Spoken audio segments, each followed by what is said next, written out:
Kesibukan mereka adalah iqtidadul abkar, memecahkan keperawanan para bidadari. Subhanallah. Gimana itu ya?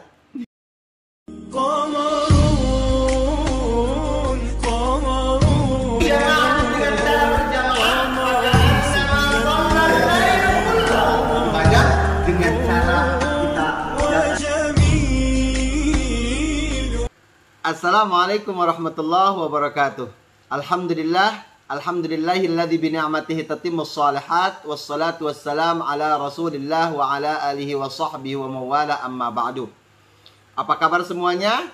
Semoga selalu dalam bimbingan Allah dan sehat walafiat. Amin ya rabbal alamin. Kembali bersama saya Om Haji yang selalu mengajak untuk mengkaji ilmu-ilmu agama, membaca ayat-ayat Allah, membahas hadis-hadis Rasulullah sallallahu alaihi wasallam. Pertemuan kali ini adalah pertemuan yang terakhir mengenai surga Allah Subhanahu wa taala.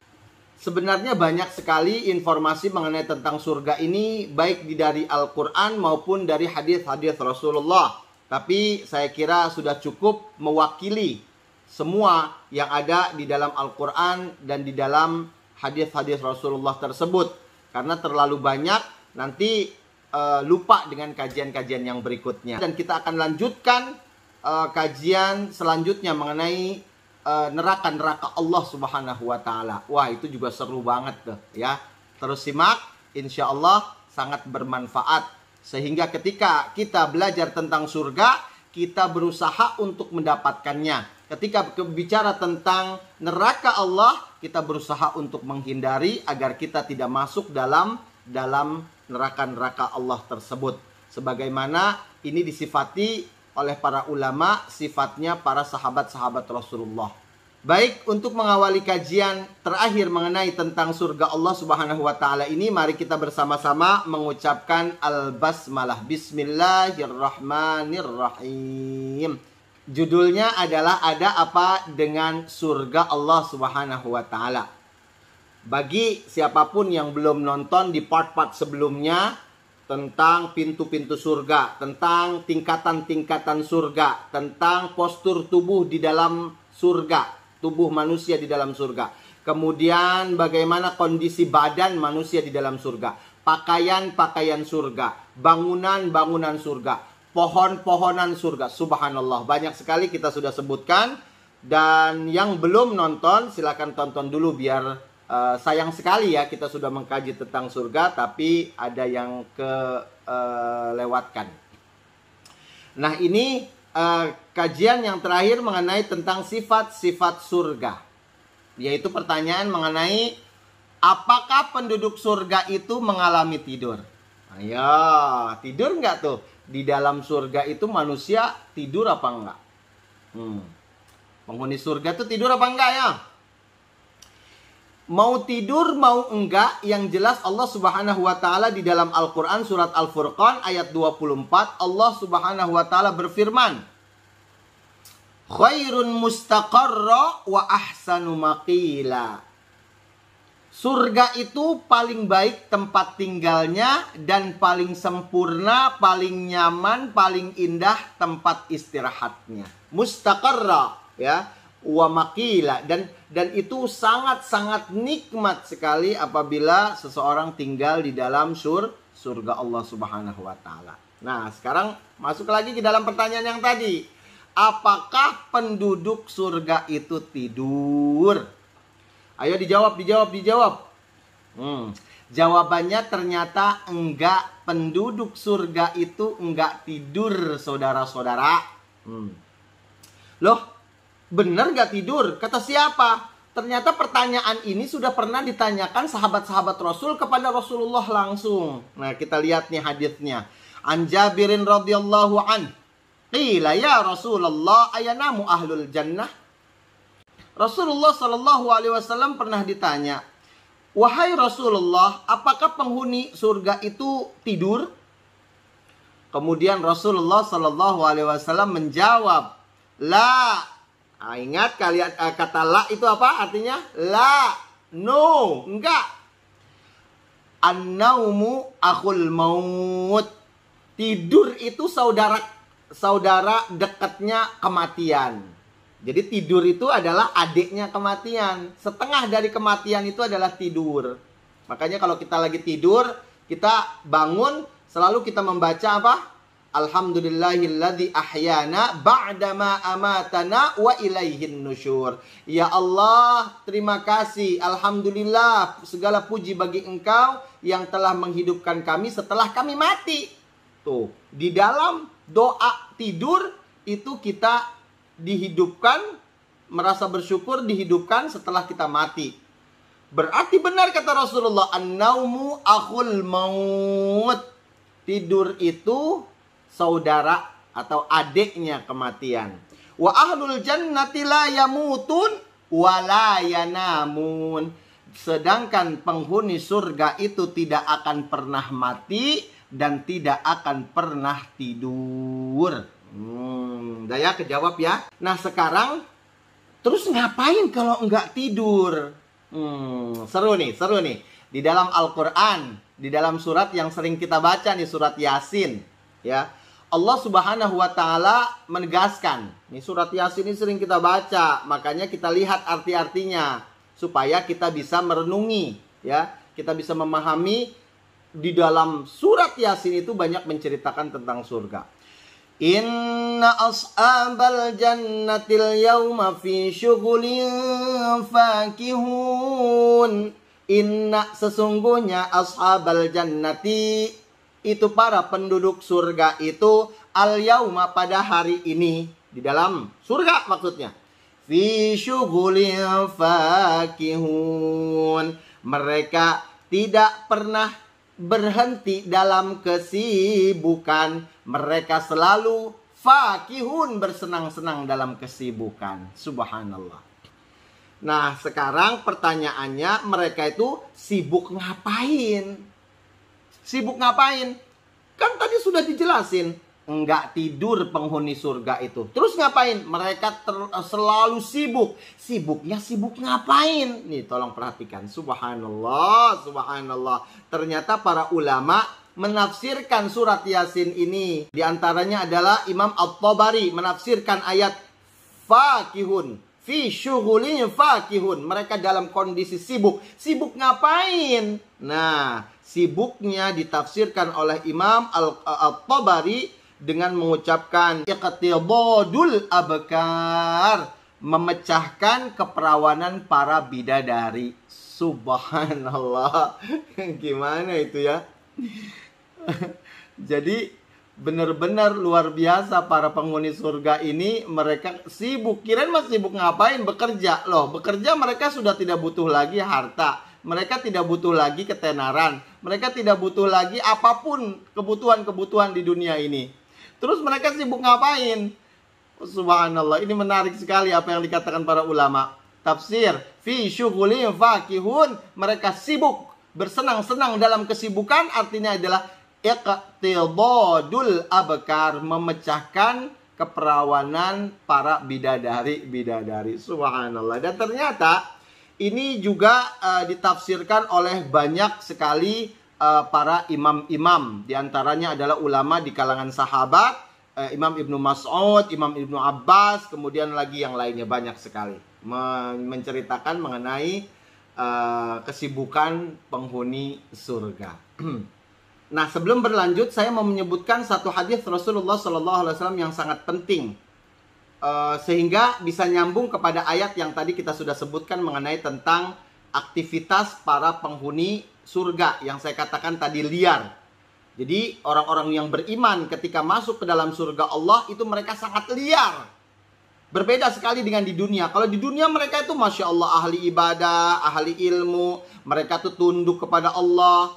Mereka tuh takut dengan larangan-larangan yang apabila dilanggar. Mereka tuh takut dengan ketentuan-ketentuan yang Allah Subhanahu wa Ta'ala berikan kepada manusia. Mereka selalu tak. Nah, itu kan di dunia. Sedangkan di akhirat mereka itu sangat terlepas dari semua ikatan-ikatan itu. Subhanallah. Jadi mereka tuh liar berada di dalam surga Allah Subhanahu wa Ta'ala. Baik itu perempuannya maupun yang laki-lakinya. Subhanallah. Makanya Rasulullah SAW katakan, ad-dunya sijnul mu'min. Dunia itu adalah penjaranya buat orang yang beriman. Sehingga ketika dia meninggal dunia, dia itu mirip seperti orang yang benar-benar beristirahat. Istirahat dari apa? Istirahat dari semua cobaan-cobaan, ujian-ujian yang ada di dunia. Sehingga menyebabkan dia dengan ujian-ujian itu menjadi terpenjara. Ya iyalah, terpenjara semuanya. Contohnya seperti dia pengen makan ini haram, pengen melakukan itu haram, pengen melihat ini haram, semuanya banyak sekali yang dilarang sama Allah Subhanahu wa taala. Itu bentuk ujian kepada manusia. Sehingga ketika dia meninggal dunia, dia wafat, maka dia beristirahat dari ujian-ujian itu. Subhanallah. Wa jannatul kafir, dunia itu adalah surganya bagi orang-orang yang kafir, yang tidak beriman kepada Allah. Iyalah, silakan mereka mau pakai tato boleh, mau minum khamar terserah mereka boleh, mau berzina silakan boleh, monggo. Orang beriman tidak demikian. Sehingga dunia ini bukan milik orang yang beriman.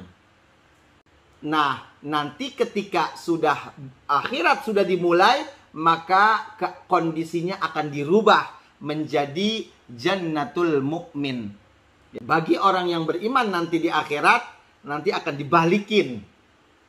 Dibalikin, kondisinya akan dibalikin.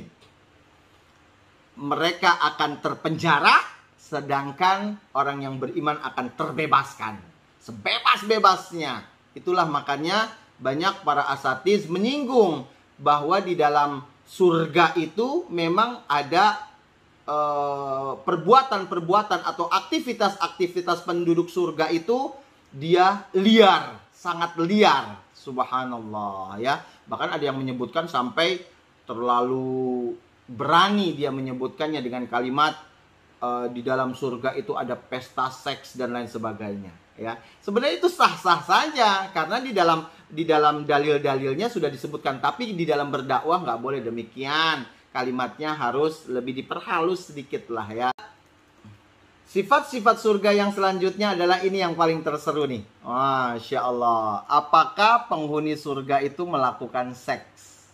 Seks. Ini kalau kita ngedengerin kata seks gimana gitu telinga kita ya. Masya Allah.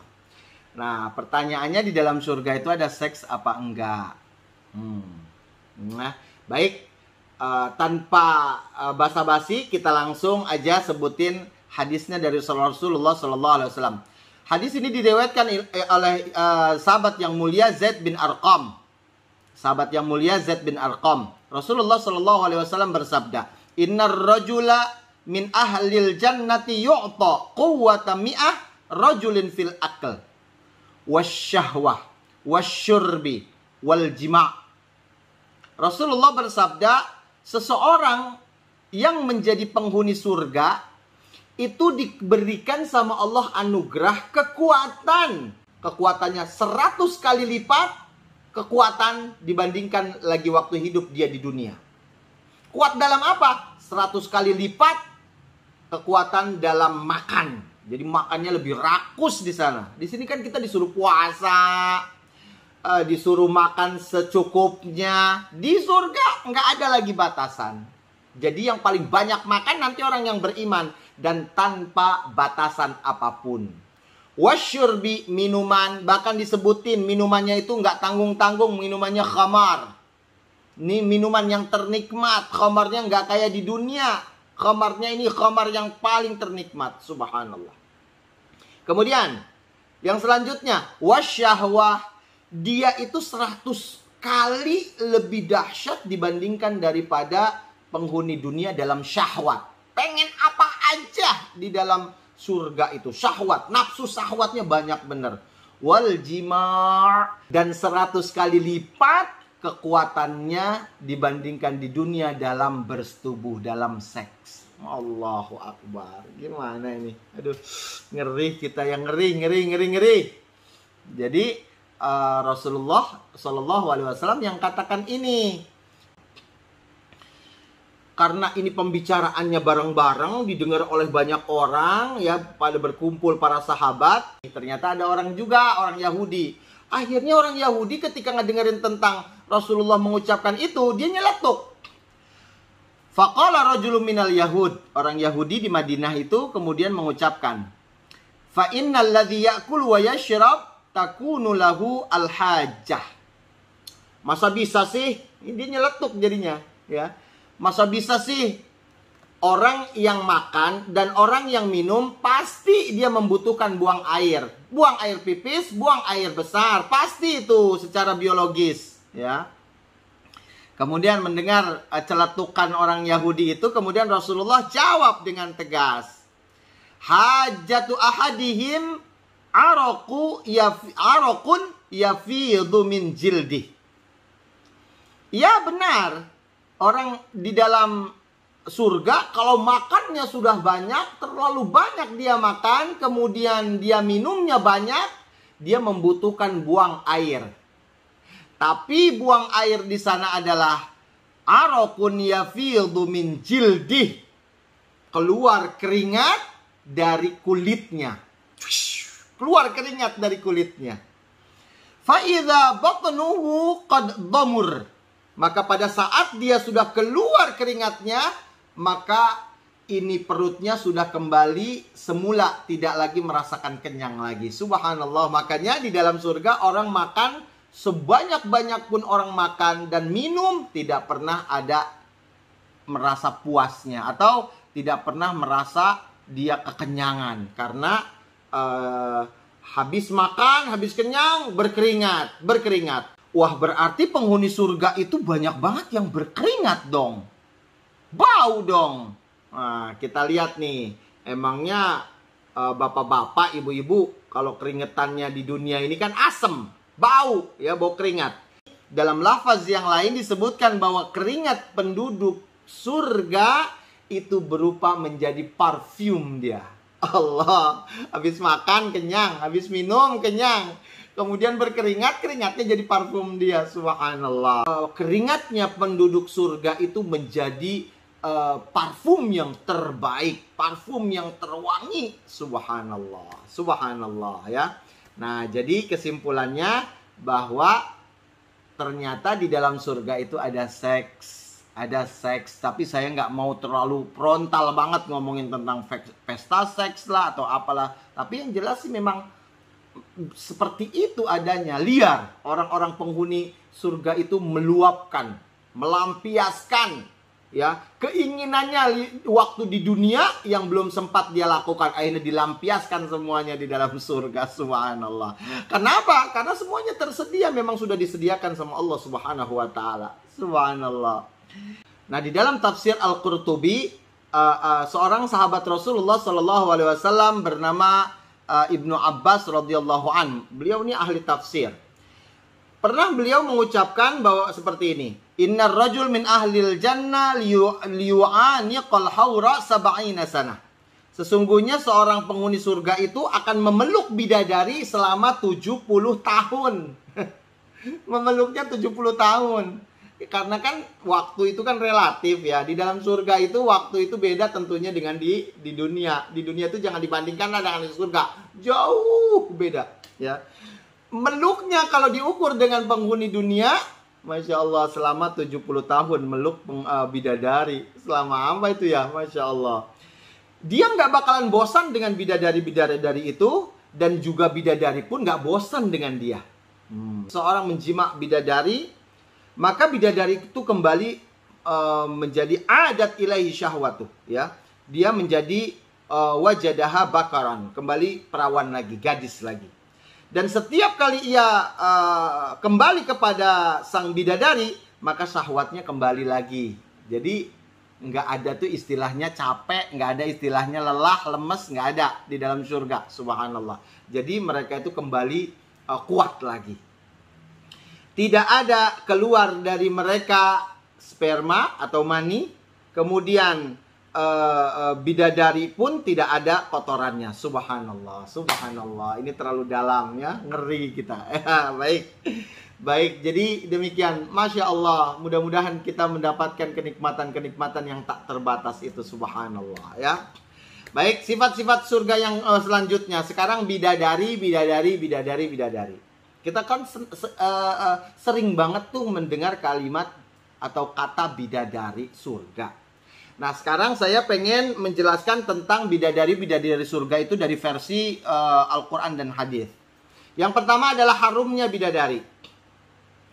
Walau anna imra'atan min nisa'i ahlil jannati ittala'at ya ilal ardi la adha'at ma bainahuma.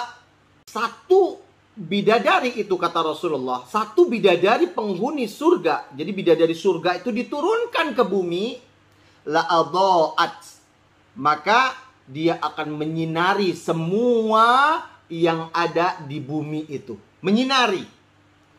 Selama ini kan enggak. Matahari hanya menyinari yang sebelah aja. Yang di sininya itu gelap, makanya ada terjadi malam dan ada terjadi siang matahari. Kemudian berputar dia, yang sini terang, yang di sini gelap. Tapi kalau bidadari surga satu aja diturunkan ke bumi, maka semua bumi ini siang adanya. Subhanallah. Wa mala'at ma bainahuma rihan, maka seluruh bumi ini akan mencium wangi yang dahsyat sewangi-wanginya. Wala nasifuha ay'anil khimar, kerudungnya ya, jilbabnya khairum minad dunya wa ma fiha. Dia lebih mahal, lebih bagus daripada dunia dan seisinya. Subhanallah, itu baru satu bidadari. Hadis ini sahih, diriwayatkan Imam Bukhari. Baik, kemudian kecantikan fisiknya.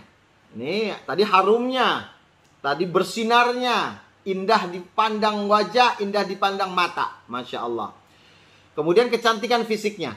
Fihinna khairatun hisan. Di dalam surat apa ya? Surat Ar-Rahman. Di dalam surga-surga itu ada bidadari-bidadari yang cantik-cantik dan bagus-bagus rupanya. Masya Allah. Surat Ar-Rahman. Kemudian Rasulullah SAW di dalam hadis Bukhari dan Muslim pernah mengucapkan, yuramu khusaqiha min wara'i lahmiha minal husni. Saking dia itu mulusnya, putihnya, bersihnya, bidadari itu sampai terlihat sumsum tulang betisnya di belakangnya karena saking bagusnya. Ya, saking bagusnya. Kalau bahasa kita mah, itu kalau dia minum susu, susunya kelihatan dari tenggorokan. Masya Allah, Masya Allah. Saking cantiknya ya.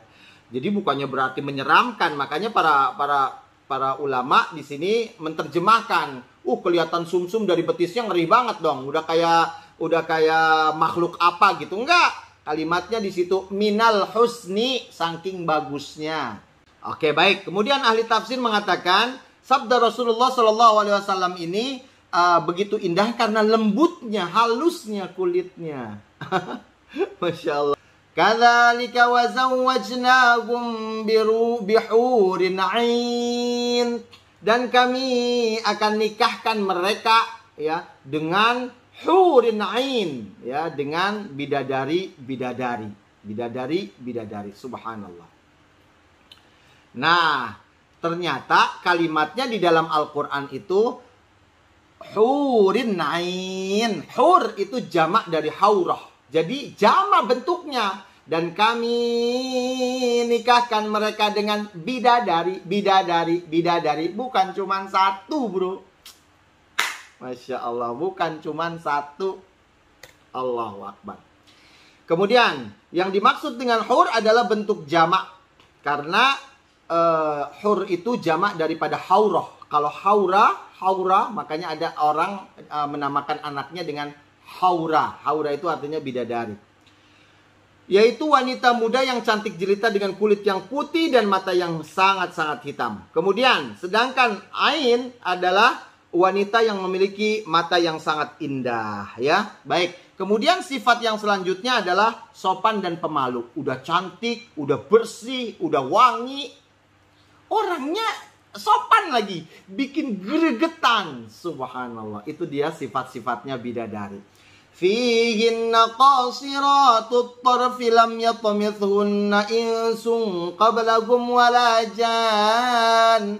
Bidadari-bidadari itu adalah wanita-wanita yang sangat pemalu. Mereka pemalu. Nah, kemudian sifat-sifat surga yang selanjutnya. Sekarang pertanyaannya, apakah bidadari itu berwarna putih? Kulitnya putih ya dia?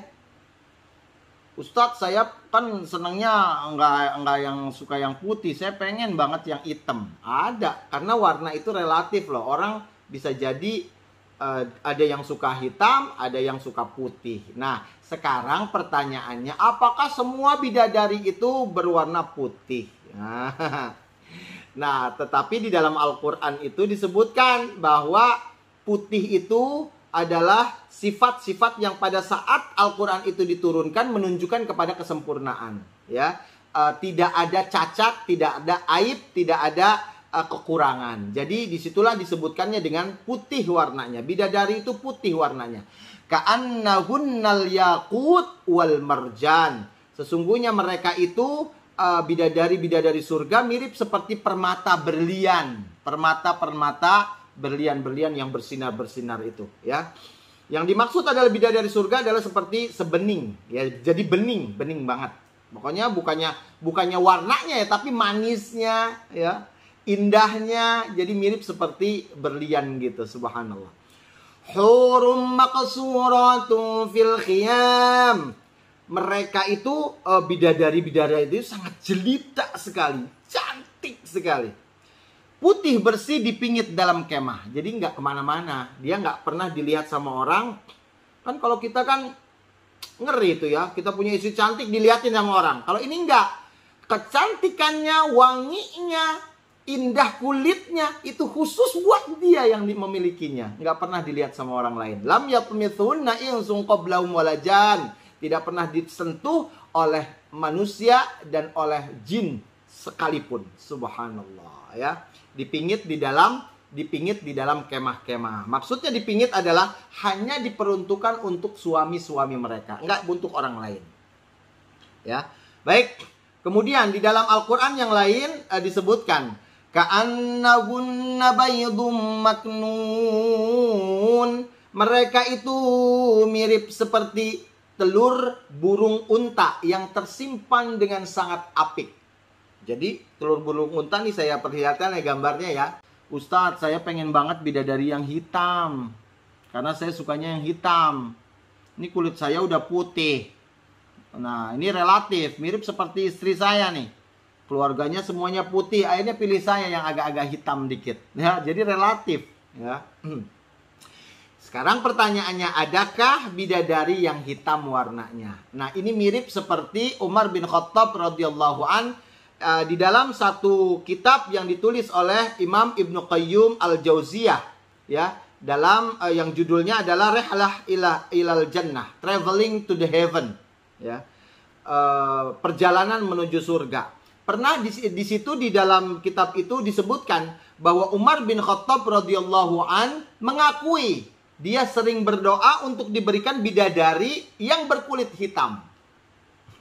Jadi Umar itu senang sama kulitnya yang hitam-hitam, yang hitam-hitam manis ya. Kemudian bermata jelita dan pemalu. Jadi tidak disebutkan di situ bidadari yang putih ya. Jadi Umar bin Khattab sukanya yang warna hitam. Subhanallah.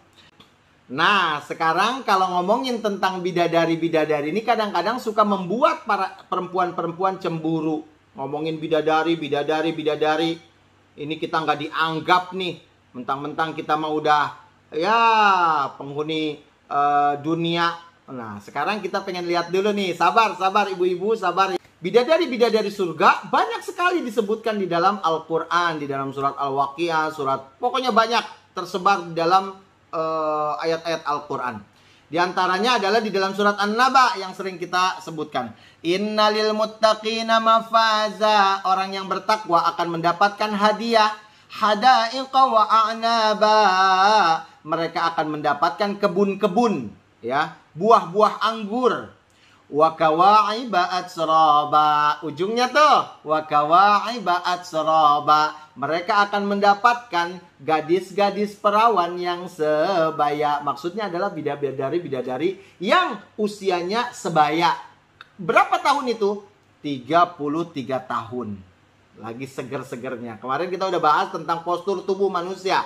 Jadi Rasulullah sebutkan Thalatha wa thalathin, ya, 33 tahun. Lagi seger-segernya, lagi montok-montoknya, subhanallah, subhanallah, ya. Nah, kemudian bidadari surga itu tidak ada haid, tidak ada nifas, tidak ada tinja, tidak ada ingus, dan juga tidak ada ludah. Jadi bersih, sebersih-bersihnya, subhanallah, ya. Nah, yang perlu ditekankan adalah wanita-wanita jangan merasa minder ketika mendengar tentang bidadari-bidadari surga. Karena beda jauh perempuan-perempuan bidadari-bidadari surga dengan wanita-wanita dari dunia, dari bumi. Beda. Bidadari-bidadari itu diciptakan sama Allah dengan material-material surga. Makanya kita lihat nih ayat Al-Qur'annya. Inna ansha'nahunna insya'a. Sesungguhnya kami menciptakan mereka bidadari-bidadari itu secara langsung di surga, diciptakannya di surga dengan material-material surga. Faja'alnahunna abkaran uruban atsaraba, dan kami jadikan mereka gadis-gadis yang perawan, penuh cinta dan sebaya umurnya, subhanallah. Jadi dapat dari dalam surat Al-Waqiah ini kita dapat pelajaran bahwa beda jauh, jangan disamakan. Kadang-kadang kita menyebut bahwa wanita-wanita yang ada di bumi ini ketika masuk ke dalam surga akan menjadi bidadari-bidadari surga. Beda jauh. Secara material aja beda jauh. Nah, sekarang mana yang lebih afdol? Nah, mana yang lebih bagus? Ya, nah, yang lebih bagus ternyata adalah wanita-wanita bumi, wanita-wanita penduduk bumi, penduduk dunia yang masuk ke dalam surga Allah Subhanahu Wa Taala. Di antaranya adalah yang merasa cemburu ini Ummu Salamah, ya, salah satu istri Rasulullah Sallallahu Alaihi Wasallam. Beliau pernah mengucapkan seperti ini, ya Rasulullah, mana yang lebih afdol, bidadari surga ataukah wanita di dunia? Ayo, kata Rasulullah, kemudian dijawab. Ini perhatikan ibu-ibu, perhatikan ibu-ibu. Bal nisa'ud dunya afdal minal huril ain. Perempuan-perempuan dunia itu lebih dahsyat, lebih afdal, lebih utama dibandingkan dengan bidadari-bidadari surga. Apa bedanya? Kafadli zaharah alal bitana. Mirip seperti baju ini. Yang luarannya adalah para wanita-wanita dunia yang masuk ke dalam surga. Sedangkan yang dalamannya kalau kita buka ini kan kelihatan tuh jahitan-jahitannya, bekas-bekas guntingan-guntingan. Dan itu adalah bidadari-bidadari. Jadi jauh beda. Kenapa demikian wahai Rasulullah? Kenapa kok bisa terjadi demikian? Kemudian Rasulullah menjawab, bisolatihinna, gara-gara penghuni dunia itu rajin sholatnya, wasiyamihinna, dan rajin puasanya. Satu, sholat. Yang kedua, puasa. Wa ibadatihinna lillahi azza wa jal. Kemudian gara-gara ibadah mereka untuk Allah Subhanahu wa ta'ala. Albasallahu azza wa jalla wujuhahum an-nur. Wajah-wajah mereka itu bersinar, disinari sama Allah Subhanahu wa taala. Wa ajsadahum al-harir. Kemudian tubuh mereka akan dipakaikan pakaian terbuat dari sutra yang terbaik. Bidul alwan, sutranya itu ada yang berwarna putih. Khudrul thiyab, ada juga yang berwarna hijau, ya. Kemudian sifrul halli, kemudian dia itu dikasih pakai perhiasan yang berwarna kuning. Jadi berkuning-kuning bisa jadi emas, bisa jadi bebatuan yang berwarna kuning. Subhanallah. Subhanallah. Jadi ibu-ibu, wahai sahabat-sahabatku yang perempuan, engkau berbangga-banggalah menjadi para penghuni dunia yang akan memasuki surga Allah. Tapi ingat bahwa yang tadi sudah disebutkan adalah karena sholat mereka, puasa mereka, dan ibadah mereka. Subhanallah. Nah, ini yang terakhir adalah, ini kok lelaki melulu, di surga itu untuk lelaki deh kayaknya. Wanita terus kalau di surga dapat apaan, Tong? Masya Allah, lelaki lagi, perempuan gak dapat apa-apaan. Kemudian yang musibahnya lagi, udah di dunia disuruh ngurusin anak, di dunia ngurusin suami, masa sampai di surga disuruh ngurusin mereka lagi? Yah elah, nasib jadi perempuan. Tenang dulu, lihat nih. Wanita itu dapat apa di surga? Ibu-ibu, saudara-saudaraku yang perempuan. Ini Rasulullah Shallallahu Alaihi Wasallam ketika menjelaskan tentang surga itu bahasanya dengan kalimat laki-laki. Karena yang diajak ngomong adalah banyakan laki-laki. Sedangkan di dalam bahasa Arab, kalimat yang untuk laki-laki itu juga mewakili, mengikut sertakan perempuan. Beda dengan perempuan. Kalau kalimatnya untuk perempuan, yang laki-laki nggak ikutan. Ya beneran. Jadi kalau kalimatnya, hei ini untukmu, assalamualaikum, itu buat kalian laki-laki, itu sudah termasuk perempuan. Tapi kalau assalamualaikunna, nggak ada laki-laki di situ. Semuanya harus perempuan. Gitu. Jadi yang disebutkan oleh Rasulullah mengenai tentang bidadari di surga tinggal dibalik aja. Berarti perempuan mendapatkan bidadara. Kalau laki-laki itu dia tuh kekuatannya 100 kali lipat kekuatan syahwatnya, ya perempuan juga akan mendapatkan itu nantinya. Sama aja. Sebagaimana Allah Subhanahu wa taala katakan, di dalam surga itu perempuan gak bakalan dizalimin, gak bakalan dicurangin sedikit pun. Kadang-kadang didiskriminasi perempuan di dunia ini. Seakan-akan perempuan itu dijadikan sebagai objek ketidakadilan. Padahal Allah Subhanahu wa taala nanti di surga, perhatikan nih, surat An-Nisa ayat 124. Wa may ya'mal minas solihati min dzakarin aw untha. Siapa saja yang melakukan amalan soleh min dzakar dari laki-laki, wa untha dari perempuan. Wa huwa mu'minun, dan dia selalu menjaga keimanannya. Faulaika yadkhulunal jannah, mereka akan dimasukkan ke dalam surga Allah, wala yuzlamuna naqira, sedikit pun di antara mereka tidak ada satupun yang dizalimi, dicurangin. Jadi perempuan maupun yang laki-laki sama-sama mendapatkan nikmat dari Allah Subhanahu wa taala yang dahsyat. Subhanallah. Jadi kita balik aja, kalau ada bahasanya nih, ibu-ibu kalau ngedengerin ceramah, ibu-ibu kalau melihat Al-Quran atau membaca hadis Rasulullah, kalau di situ kalimatnya adalah bidadari, maka ganti dengan bidadara untuk ibu. Subhanallah ya. Mau 1, mau 2, mau 3, terserah ibu ya. Karena semua kan yang saya sudah katakan tadi, semua penghuni surga yang laki-laki maupun perempuan semuanya liar, bebas di dalam surga Allah Subhanahu wa taala. Silakan memilih dari laki-laki yang terbaik yang disukai ya. Ma fil jannati a'zab. Tidak ada satupun di dalam surga yang bujangan, yang jomblo, semuanya berpasang-pasangan. Subhanallah ya. Ma tashdahi anfusukum walakum fiha ma tad'un nuzulan min ghafurir rahim. Dan di dalamnya kalian memperoleh apa yang kalian inginkan. Silakan. Perempuan mau 4 bidadaranya, mangga silakan. Mau yang pelontos, mangga. Mau yang bewokan, mangga, silakan. Allah Subhanahu wa taala katakan, ma tashtahi anfusukum, apa saja yang dimauin sama dirimu, kamu akan dapatkan. Subhanallah. Ini Al-Quran yang berbicara ya. Wa fiha ma tashdahil anfus wa taladzul a'yun wa antum fiha khalidun. Dan di dalam surga itu terdapat segala apa saja yang diingini oleh hati. Masya Allah, surat Az-Zukhruf, surat Fussilat banyak sekali diucapkan oleh Allah. dan sedap dipandang mata, dan kalian abadi gak pernah merasakan mati lagi. Subhanallah. Jadi wahai para perempuan, semua bidadari-bidadari itu cemburu kepada Anda. Kenapa? Karena Anda lebih bagus daripada bidadari-bidadari.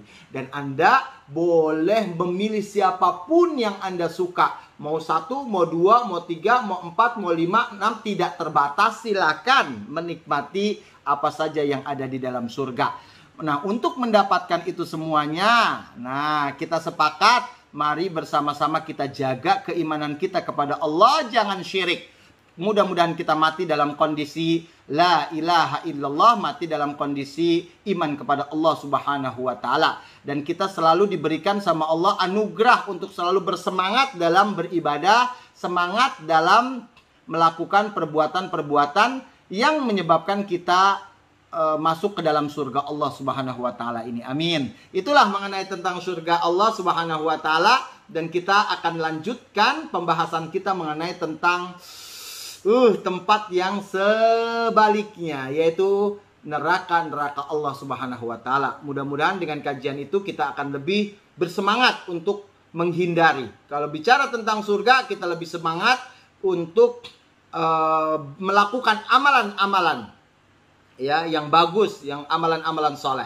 Sedangkan bicara tentang neraka, kita akan berusaha gimana caranya supaya kita terhindar dan tidak masuk ke dalam neraka itu. Baik, itu saja yang bisa saya sampaikan. Jangan lupa supaya nanti kajian-kajian yang lainnya tidak ketinggalan, klik subscribe, kemudian juga jangan lupa klik loncengnya. Yang paling penting adalah loncengnya. Sebab kalau loncengnya sudah dinyalakan, maka nanti kalau ada video yang masuk nanti akan langsung muncul di HP saudara-saudara sekalian. Baik, itu saja. Mari kita bersama-sama akhiri dengan kafaratul majlis. Subhanakallahumma wa bihamdika asyhadu an la ilaha illa anta astaghfiruka wa atubu ilaik. Wa sallallahu ala sayyidina Muhammadin wa ala alihi washabbihi wasallam walhamdulillahi rabbil alamin. Wassalamualaikum warahmatullahi wabarakatuh.